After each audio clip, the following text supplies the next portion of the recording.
अस्सलाम वालेकुम। Chapter number 2 atomic structure हमारा कंटिन्यू है फ्रॉम फर्स्ट ईयर केमिस्ट्री। अभी तक इस चैप्टर में हमने बोहर एटॉमिक थ्योरी तक बात कर ली, ठीक है। अच्छा, अब बोहर एटॉमिक थ्योरी के बाद हमें कुछ डेरिवेशंस हैं जो कि करनी है, ठीक है। हमने एटम का सबसे पहले रेडियस कैलकुलेट करना है, इसकी डेरिवेशन है। फिर हमने कैलकुलेट करना है एटम का बल्कि इलेक्ट्रॉन की एनर्जी, ठीक है, इसकी हमने एक्सप्रेशन ड्राइव करनी है। उसके बाद हमने ड्राइव करना है फ्रीक्वेंसी और वेव नंबर की एक्सप्रेशन। आज के वीडियो में हम करेंगे रेडियस, ठीक है, रेडियस की एक्सप्रेशन ड्राइव करेंगे। अच्छा, अब रेडियस क्या है? रेडियस फॉर एग्जांपल ये एक एटम है, ये इसका ऑर्बिट है और सेंटर में न्यूक्लियस। ऑर्बिट में क्या मौजूद है? इलेक्ट्रॉन्स, ठीक है। तो न्यूक्लियस से लेकर ऑर्बिट तक का डिस्टेंस, वो ऑर्बिट जिसमें इलेक्ट्रॉन मौजूद है, ठीक है, उसे हम क्या कहते हैं? रेडियस। रेडियस क्या है? Distance from the nucleus to the orbit, वो ऑर्बिट जहाँ पर इलेक्ट्रॉन मौजूद है। रेडियस को हम डिनोट करते हैं आर से। अच्छा, अब बोहर की जो एटॉमिक थ्योरी है, बोहर का जो मॉडल है, वो एप्लीकेबल है सिर्फ उन एटम्स पर जिनके पास एक इलेक्ट्रॉन होगा, ठीक है, स्मॉल एटम्स पर, जैसे कि हाइड्रोजन, जैसे कि लिथियम आयन, जैसे कि हीलियम आयन। ये तीनों ऐसे एटम्स हैं जिनमें सिर्फ एक ही इलेक्ट्रॉन है। हाइड्रोजन के बारे में अगर हम डिस्कस करें तो हाइड्रोजन का एटॉमिक नंबर क्या होता है? 1। एटॉमिक नंबर 1 होने का मतलब इसके पास एक इलेक्ट्रॉन है, ठीक है। ये एटम किसका हो गया? हाइड्रोजन का। अब दूसरा क्या है? Helium ion. हीलियम आयन है, ठीक है, हीलियम एटम नहीं है। देखो, एटम होने में और आयन होने में फ़र्क है। अगर मैंने ऐसे लिखा, इस पर कोई चार्ज नहीं है, ये क्या है? एक एटम है, एक न्यूट्रल एटम है, न्यूट्रल है, इस पर कोई चार्ज नहीं है। बट अगर हमने इसको ऐसे लिखा तो ये क्या है? ये एक आयन है। आयन क्यों है? क्योंकि इस पर चार्ज आ गया, ठीक है। तो यहाँ पर क्या है? हीलियम आयन है। अब हीलियम आयन का क्या मतलब है? देखो, हीलियम ऐसा एटम है जिसके पास 2 इलेक्ट्रॉन्स होते हैं, ठीक है। इसका एटॉमिक नंबर क्या होता है? 2, मतलब इसके पास 2 इलेक्ट्रॉन्स हैं। अच्छा, अब 2 इलेक्ट्रॉन्स, एक यहाँ पर आ गया, एक यहाँ पर आ गया, ठीक है। अब न्यूट्रल एटम में क्या होता है? 2 इलेक्ट्रॉन्स हैं, मतलब 2 नेगेटिव चार्ज होता है, ठीक है, और 2 प्रोटॉन्स भी होते हैं, मतलब 2 पॉजिटिव चार्ज होता है। ये पॉजिटिव और नेगेटिव चार्जेस आपस में एक दूसरे को क्या कर देते हैं? Cancel out. और ओवरऑल एटम पर फिर कोई चार्ज नहीं होता। एटम क्या होता है? न्यूट्रल। अच्छा, अब अगर हम इस एटम से एक इलेक्ट्रॉन को निकाल दें, रिमूव करवा दें, एक इलेक्ट्रॉन कम हो गया, एक नेगेटिव चार्ज कम हो गया, कौन सा चार्ज ज़्यादा हो गया? Positive charge. तो ओवरऑल एटम पे क्या आ जाएगा? Positive charge. जितना पॉजिटिव चार्ज ज़्यादा होगा उतना एटम पर आ जाएगा। यहाँ पर एक पॉजिटिव चार्ज ज़्यादा है, एटम पे क्या आ जाएगा? +1। तो हीलियम आयन में भी कितना इलेक्ट्रॉन होगा? एक ही इलेक्ट्रॉन होगा, ठीक है। अगर लिथियम की हम बात कर लें, लिथियम भी आयन है, +2 है। लिथियम का एटॉमिक नंबर 3 होता है। लिथियम के पास 3 इलेक्ट्रॉन्स होते हैं, ठीक है। ये न्यूक्लियस है, first shell, second shell. First shell में 2 इलेक्ट्रॉन्स आ सकते हैं, एक इलेक्ट्रॉन हमारे पास रहता है, हम इसे सेकंड शेल में डाल देंगे। ये बातें हम डिस्कस करेंगे जब हम क्वांटम नंबर्स पढ़ेंगे। अब लिथियम +2 है, न्यूट्रल एटम में क्या होगा? +3, मतलब प्रोटॉन्स और इलेक्ट्रॉन्स, 3 इलेक्ट्रॉन्स दोनों आपस में कैंसिल आउट होंगे, एटम न्यूट्रल होगा। अब अगर हम इस एटम से 2 इलेक्ट्रॉन रिमूव करवा दें तो 2 पॉजिटिव चार्ज ज़्यादा हो गया, इस एटम पे क्या आ जाएगा? +2। अब इसके पास कितना इलेक्ट्रॉन रह गया? एक ही इलेक्ट्रॉन। तो हाइड्रोजन ऐसा एटम है जिसके पास एक इलेक्ट्रॉन है। लिथियम और हीलियम आयंस ऐसे आयंस हैं जिनके पास भी एक इलेक्ट्रॉन है, ठीक है। तो बोहर की जो थ्योरी है वह ऐसे ही एटम्स पर एप्लीकेबल है। अच्छा, डेरिवेशन इससे पहले भी तुम लोगों ने यकीनन की होगी फिजिक्स में। तो कोई भी डेरिवेशन जब हम स्टार्ट करते हैं तो हम क्या लिखते हैं? सबसे पहले कंसिडरेशन, सपोजिशन लिखते हैं कि जो वेरिएबल्स हम इस डेरिवेशन में यूज़ करेंगे उनका क्या मतलब होगा। जैसे अगर हम आगे जाके इस डेरिवेशन में यूज़ करेंगे आर, तो आर क्या है? एम यूज़ करेंगे तो एम क्या है? वी अगर हम कह रहे हैं किसी चीज़ को तो वी क्या है? ये बातें हमने फर्स्ट पैराग्राफ में लिखनी होती हैं, ठीक है, जो भी हम कंसीडर कर रहे हैं। तो यहाँ पर हम जो एटम ले रहे हैं वो है हाइड्रोजन एटम, ठीक है। यहाँ पर जो हम रेडियस कैलकुलेट कर रहे हैं वो किसका है? हाइड्रोजन एटम का है, ठीक है। अच्छा, अब हाइड्रोजन एटम में तुम लोगों को पता है कि फर्स्ट शेल में एक ही इलेक्ट्रॉन होगा।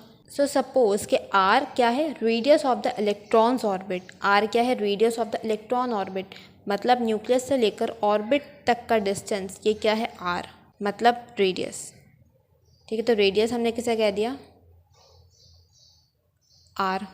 और ये इलेक्ट्रॉन है, हम डिस्कस कर चुके हैं कि इलेक्ट्रॉन का मास भी होता है। तो लेट्स सपोज इस इलेक्ट्रॉन का मास है m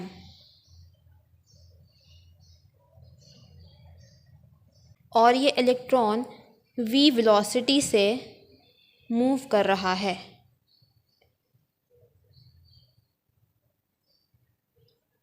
v स्पीड से, v वेलोसिटी से ये क्या कर रहा है, रिवॉल्व कर रहा है अराउंड द न्यूक्लियस। अब न्यूक्लियस पे चार्ज क्या है, Ze। ठीक है, न्यूक्लियस पे चार्ज हमने कह दिया, चार्ज ऑन न्यूक्लियस ये किसके बराबर है, Ze। Z इसमें है एटॉमिक नंबर और E है चार्ज। तो चार्ज ऑन न्यूक्लियस को हम कैसे लिख सकते हैं, Ze। मतलब एक पार्टिकल के चार्ज को अगर हम एटॉमिक नंबर से मल्टीप्लाई करते हैं तो हमारे पास पूरे न्यूक्लियस का चार्ज आ जाएगा। अच्छा, अब देखो, electron negative charge, nucleus positive charge. तो पॉजिटिव और नेगेटिव चार्जेस के दरमियान कोई फोर्स होगी। ठीक है, देखो यहाँ पर एक एटम में जब इलेक्ट्रॉन रिवॉल्व कर रहा है अराउंड द न्यूक्लियस तो यहाँ पर दो फोर्सेस एक्ट कर रही है। तो एक वो फोर्स होगी जो चार्ज पार्टिकल के दरमियान होगी, मतलब बिटवीन इलेक्ट्रॉन एंड न्यूक्लियस होगी, और एक वो फोर्स होगी जो इस इलेक्ट्रॉन को ऑर्बिट में मूव करवा रही है। देखो, तुम लोगों ने फिजिक्स में पढ़ा होगा कि जब भी कोई ऑब्जेक्ट सर्कुलर पाथ में मूव करता है तो एक ऐसी फोर्स एक्ट करती है जो इस ऑब्जेक्ट को इस सर्कुलर पाथ में मूव करवाने के लिए ज़रूरी है। ठीक है, तो एक वो फोर्स होगी जो इस इलेक्ट्रॉन को सर्कुलर पाथ में मूव करवा रही है। ये बात समझ आ गई, दो फोर्सेस हैं। अब वो फोर्स जो चार्जेस के दरमियान है उसे हम कहते हैं इलेक्ट्रोस्टैटिक फोर्स। क्या कह रहे हैं उसे, इलेक्ट्रो मीन्स चार्ज। ठीक है, इलेक्ट्रोस्टैटिक फोर्स। इलेक्ट्रोस्टैटिक फोर्स बराबर होती है K Ze divide by R square. इसको अभी मैं बताऊंगी कि ये कैसे आया। अभी इतना समझो कि इलेक्ट्रोस्टैटिक फोर्स किसके बराबर है, K Ze E और R स्क्वायर। Ze क्या है, चार्ज ऑन न्यूक्लियस। ठीक है, E क्या है, इलेक्ट्रॉन का चार्ज, K क्या है, कांस्टेंट, और R क्या है, रेडियस। ठीक है, अच्छा, अब यहाँ पर जो K है वो कांस्टेंट है और K बराबर होता है 1/4 पाई एप्सिलॉन नॉट। ये जो साइन है, ये जो सिंबल है, इसे हम कहते हैं एप्सिलॉन नॉट। अब अगर इस K की जगह पे हम K की वैल्यू पुट कर दें तो फोर्स किसके बराबर हो जाएगी, K की जगह पे हम क्या लिख देंगे, 1/4 पाई एप्सिलॉन नॉट, और बाकी चीज़ें ऐसी आ जाएंगी, Ze। ठीक है, इलेक्ट्रॉन का E और R स्क्वायर। अब जब इसे हम कंबाइन करेंगे तो F किसके बराबर हो जाएगा, 1 से मल्टीप्लाई करोगे Ze, देखो 2 E है, ठीक है, तो E स्क्वायर हो जाएगा, और अपॉन में क्या आएगा, 4 पाई एप्सिलॉन नॉट और R स्क्वायर। तो यहाँ से फोर्स हमारे पास किसके बराबर हो गई, Ze square upon 4 pi epsilon not R square. अच्छा, अब अगर हम इसको समझें कि इलेक्ट्रोस्टैटिक फोर्स कैसे Ze अपॉन R स्क्वायर के बराबर होती है, तो देखो हमारे पास एक लॉ है, कूलम्स लॉ। कूलम्स लॉ हमें बताता है चार्ज के बारे में। ठीक है, कूलम्स लॉ में क्या बात होती है, चार्ज के बारे में बात होती है। इस लॉ में ये कहा जाता है कि दो चार्ज है हमारे पास, एक पॉजिटिव और नेगेटिव। ठीक है, ऑपोजिट ले लेते हैं। इस चार्ज का मैग्नीट्यूड है Q1, इसका है Q2। अब ऑपोजिट चार्ज है तो इनके दरमियान कोई फोर्स ऑफ अट्रैक्शन होगी। क्या होगा, फोर्स ऑफ अट्रैक्शन, कोई फोर्स होगी। तो ये फोर्स डायरेक्टली प्रोपोर्शनल होगी इन चार्जेस के मैग्नीट्यूड से, मतलब जितना ज़्यादा चार्ज होगा उतना ज़्यादा फोर्स होगा। ठीक है, डायरेक्टली प्रोपोर्शनल होगी दोनों चार्जेस के मैग्नीट्यूड से। अच्छा, अब देखो इन चार्जेस के दरमियान डिस्टेंस है R, और सेकंड पॉइंट ये है कि ये फोर्स फिर इन्वर्सली प्रोपोर्शनल होगी डिस्टेंस के स्क्वायर से। चार्जेस जितने करीब होंगे उतना ज़्यादा फोर्स लगेगा, और चार्जेस को जब हम जितना दूर लेकर जाएंगे फोर्स उतना कम हो जाएगा। अब जब इन दोनों इक्वेशन को हम कंबाइन करते हैं तो हमारे पास क्या आ जाता है, Q1 Q2 upon R square. Sign of proportionality हम जब हटाते हैं तो क्या लगाते हैं, इज इक्वल टू, और साथ ही साथ एक कांस्टेंट। तो यहाँ पर जो कांस्टेंट लगता है वो क्या होता है, K Q1 Q2/r² हमारे पास फॉर्मूला बनता है। तो यहाँ पर देखो Q1 क्या था हमारे पास, न्यूक्लियस का चार्ज Ze, Q2 क्या है, इलेक्ट्रॉन का चार्ज E। तो हमने इस फॉर्मूले को अपनी कंसिडरेशन के अकॉर्डिंग लिखा है। अच्छा, फोर्सेस कितनी एक्ट कर रही है इलेक्ट्रॉन पर? 2 फोर्सेस। पहली थी इलेक्ट्रोस्टैटिक जो कि चार्जेस की वजह से है, और दूसरी थी सेंट्रीफ्यूगल फोर्स जो कि उस इलेक्ट्रॉन को मदद कर रही है सर्कुलर ऑर्बिट में मूव करने के लिए। ठीक है, तो एक फोर्स पे तो हमने बात कर ली। अब सेकंड जो फोर्स है वो कौन सी है? Centrifugal force.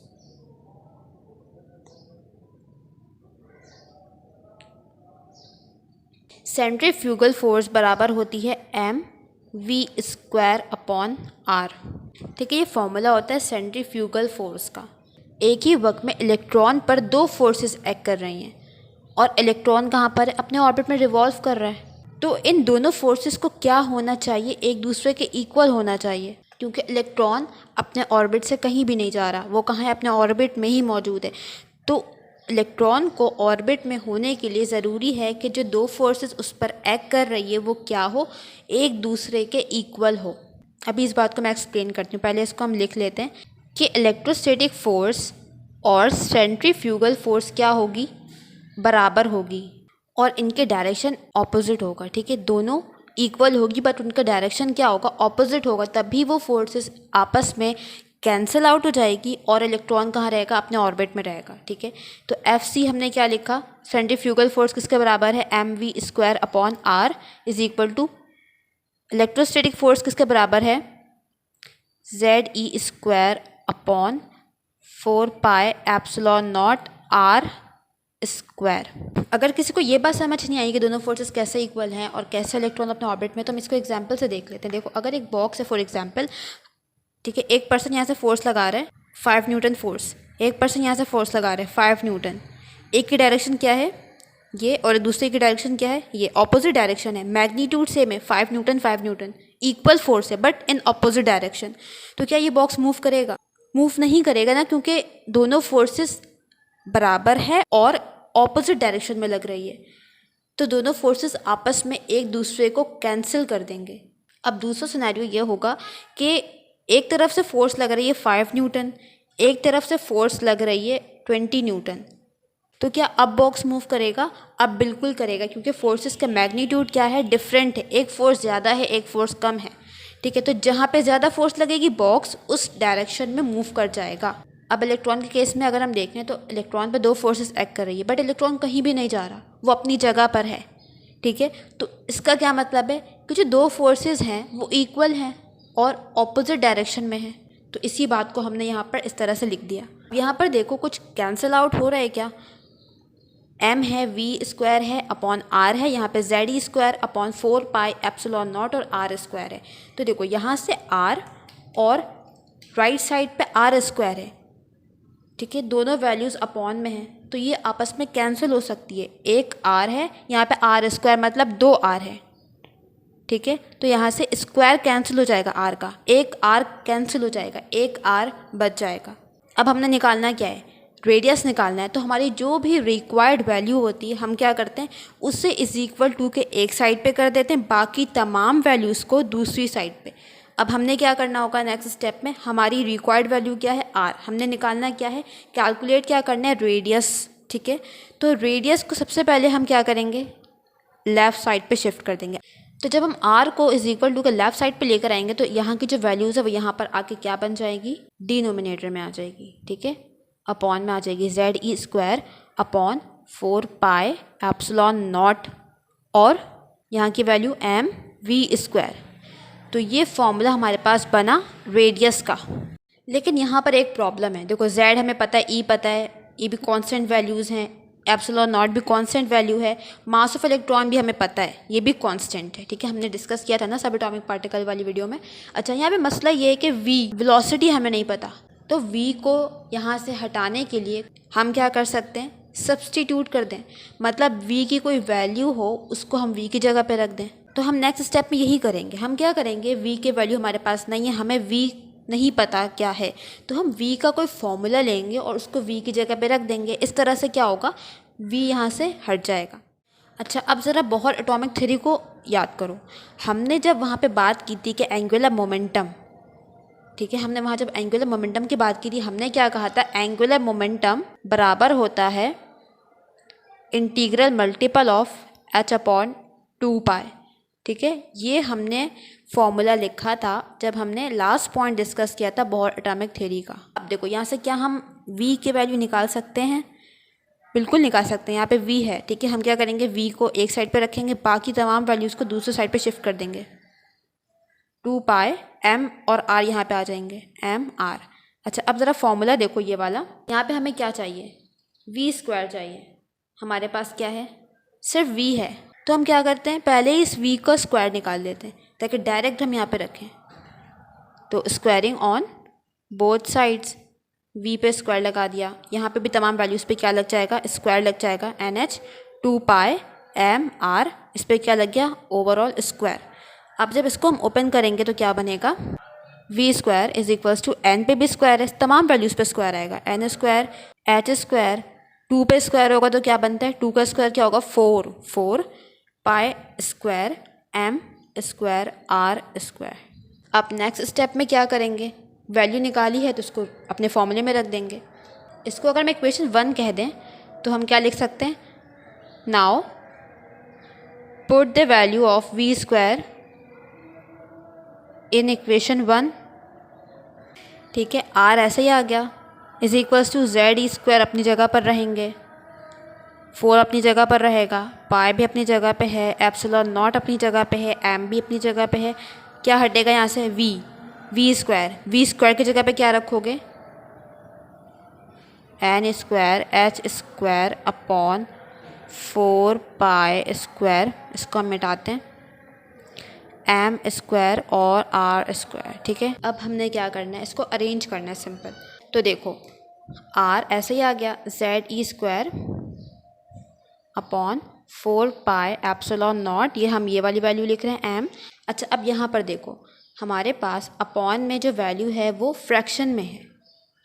ठीक है, तो फ्रैक्शन का जो डिनोमिनेटर होता है वो ऊपर वाली वैल्यूज से मल्टीप्लाई हो जाता है। ठीक है, वो ऊपर चला जाता है, हमने इस डिनोमिनेटर वाली वैल्यू को ऊपर ले जाना है जेड ई स्क्वायर के पास। ठीक है,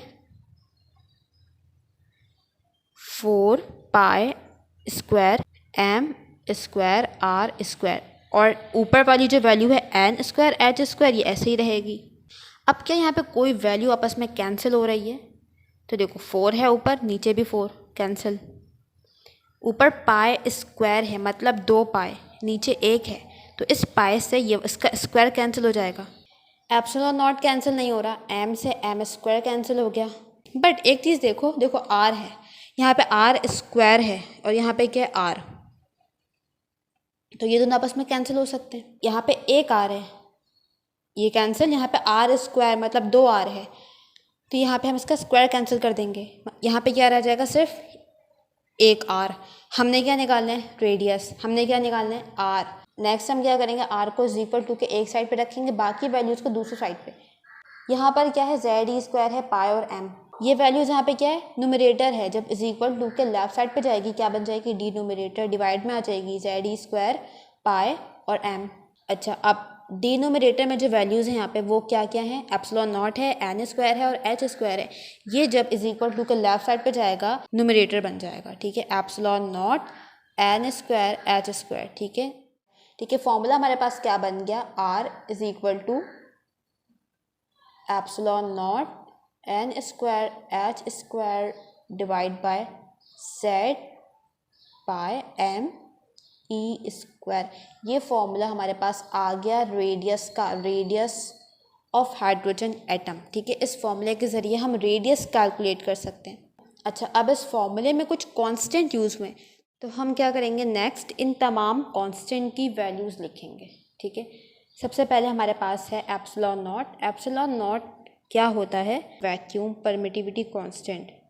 n कांस्टेंट नहीं है, n के नंबर ऑफ शेल 1 2 3 कुछ भी हो सकता है। h क्या है हमारे पास, कांस्टेंट, इसे हम कहते हैं प्लैंक्स कांस्टेंट। इसके बाद है z क्या है, एटॉमिक नंबर।